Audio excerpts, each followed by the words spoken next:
महाराष्ट्रातील प्रत्येक अपडेट जाणून घेण्यासाठी आजच मेट्रो रायगडच्या सोशल मीडिया प्लॅटफॉर्मला लाईक, फॉलो आणि सबस्क्राइब करा। श्री समर्थ स्वयंसहायता सेवाभावी संस्था सार्वजनिक नवरात्रोत्सव मंडळ खारेकवाडा, ग्रामस्थ मंडळ खारेकवाडा आणि पंचक्रोशी भजन मंडळ यांच्या संयुक्त विद्यमाने तालुका मर्यादित भव्य दिव्य भजन स्पर्धेचे आयोजन करण्यात आले। ही स्पर्धा गुरुवार दिनांक 25 सप्टेंबर 2025 रोजी सकाळी 9 वाजता खारेकवाडा हनुमान मंदिर येथे होणार आहे। स्पर्धेसाठी काही नियम घालण्यात आले असून प्रत्येक भजन मंडळाला 30 मिनिटांचा कालावधी देण्यात येईल। सर्व भजने सुरेल आणि शास्त्रीय पद्धतीने सादर करावी लागतील। स्पर्धेदरम्यान वाद्यवृंदांचा योग्य वापर अपेक्षित आहे। विजेत्यांसाठी आकर्षक बक्षिसांची सोय करण्यात आली। प्रथम पारितोषिक 15,000 रुपये, द्वितीय पारितोषिक 10,000 रुपये, तृतीय पारितोषिक 7,000 रुपये आणि चतुर्थ पारितोषिक 5,000 रुपये अशी रोख रक्कम ठेवण्यात आली आहेत।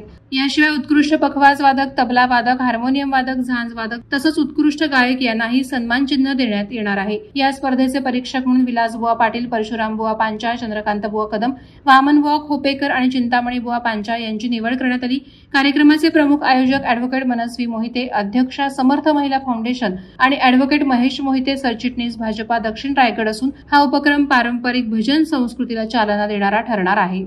श्री समर्थ स्वयंसहायता आणि सेवाभावी संस्थेच्या माध्यमातून आणि खारेकवाडा ग्रामस्थ आणि नवरात्रोत्सव मंडळ यांच्या माध्यमातून आम्ही हा संयुक्त विद्यमाने भजन स्पर्धेचा कार्यक्रम आयोजित केलेला आहे।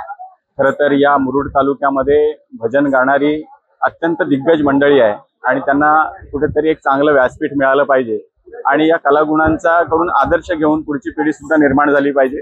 संपूर्ण तालुक्यामध्ये एक आदर्शवत असा हा कार्यक्रम आम्ही घेतलाय। याचं कारण म्हणजे संस्कृतीचं संवर्धन करणं आणि तळागाळापर्यंत भजन स्पर्धा, भजन संस्कृती ही पोहोचणं हा आमचा मनोदय त्या निमित्ताने आहे।